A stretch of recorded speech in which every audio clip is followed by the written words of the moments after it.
Bien, quería terminar esta exposición muy breve, sobre algunos aspectos centrales del principio de la libertad de John Stuart Mill, señalando por lo menos dos o tres objeciones que se le hacen al principio miliano de la libertad o principio del daño.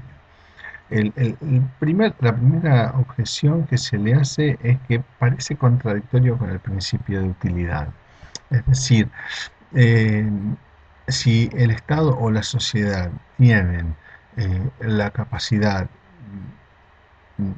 en algunos casos muy restringidos, de interferir sobre la vida o sobre las decisiones individuales, eso podría estar afectando la suma de la utilidad agregada. Es decir, las intervenciones sobre los actos de alguien que pueden dañar a terceros, efectivamente, podrían estar afectando la felicidad agregada de esa persona y por lo tanto esa persona no estaría siendo tratada eh, digamos, con idéntico respeto y además si se trata, digamos, si no se trata de uno, sino que se trata de muchos que están por dañar a otros, pero eso significaría una mayor felicidad del mayor número, el principio de libertad parecería estar yendo o podría en algunos casos ir en contra del principio de utilidad, ¿sí?, que manda la mayor felicidad del mayor número. Entonces acá estaríamos en una tensión entre el utilitarismo que Mill defiende y también el principio de libertad. Una de las salidas posibles es pensar eh, que Mill es un utilitarista de las reglas, es decir, es un utilitarista indirecto, es decir, él piensa que la mayor felicidad del mayor número se va a lograr siempre y cuando se cumplan ciertas reglas correctas. Entonces, la conducta correcta, aunque la conducta correcta no es la conducta que maximiza, pero si se sigue la conducta correcta, que es la de no dañar a terceros, entonces la utilidad general va a ser maximizada. ¿Mm? En todo caso, después lo vemos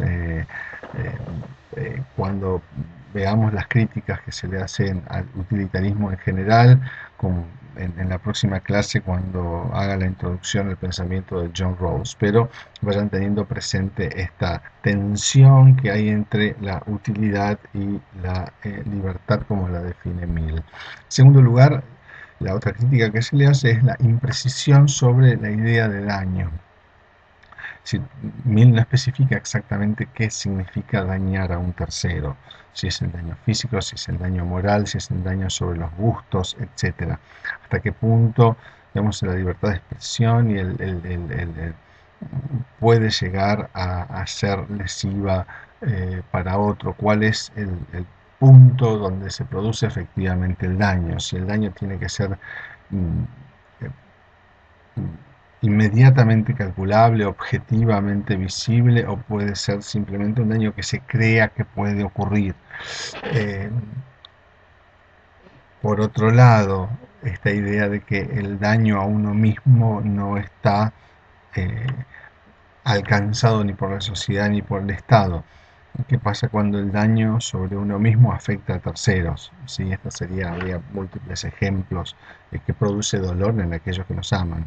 Supóngase cuando uno se daña a sí mismo, ¿no? Es decir, existe efectivamente algo así como una esfera, digamos, tan delimitada, tan delimitada como para que haya acciones que efectivamente sean solo autorreferidas y no tengan ningún impacto sobre los otros, digamos. Entonces ahí, digamos, la idea de daño a terceros, la idea del espacio del daño, la idea de si el daño inferido a uno mismo afecta o no a otros, eso Mill lo deja, digamos, medio en la oscuridad. Y lo mismo cuando algunos intérpretes dicen, bueno, cuando el daño del que está hablando Mill tiene que ver con los intereses de los otros, tampoco queda demasiado claro cuáles serían los intereses de los otros que estarían eh, siendo afectados. Eh, entonces, digo, estas son algunas de las cuestiones que se podrían observar, digamos, como problemas en en la construcción miliana, ¿no? Fundamentalmente la tensión entre libertad y utilidad, la indefinición del daño, el alcance, digamos, del daño de las acciones referidas a otros y las acciones referidas a uno mismo, y de- digamos, la equiparación del daño con el interés, donde también queda bastante eh, poco claro que se entiende por intereses que son afectados. Debo decir finalmente que digamos, Mill también produjo en 1848 un tratado de economía política que fue estudiado y fue citado por Marx y que en ediciones posteriores eh, y en un texto, un conjunto de ensayos que se publicaron después de su muerte, Mill es uno de esos extraños liberales que terminó muy cercano al socialismo, a un socialismo cercano a la idea de lo que hoy llamaríamos un socialismo de mercado, basado en cooperativas.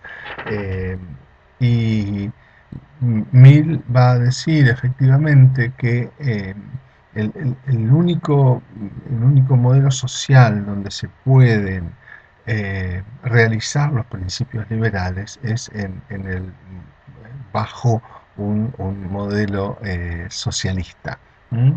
Eh, un socialismo que no es ni el socialismo de Marx ni el comunismo de Marx y Engels, pero sí un socialismo parecido al que habían estado elaborando los denominados socialistas utópicos franceses.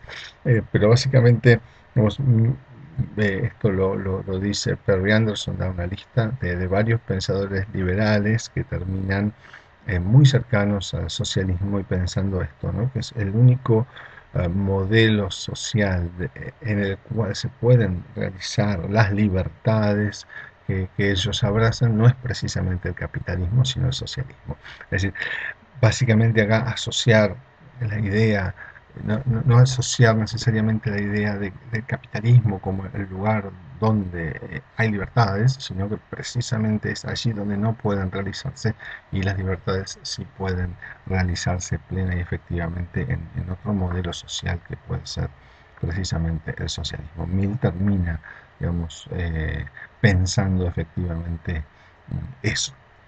Entonces, bien, con esto tenemos unos 50 minutos, casi 50 minutos, sobre el texto sobre la libertad de John Stuart Mill.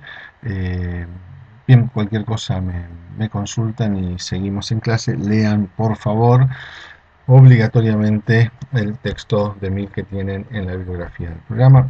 Nos estamos viendo en la próxima clase, cuando quiera que ésta sea. Hasta la próxima. Chao.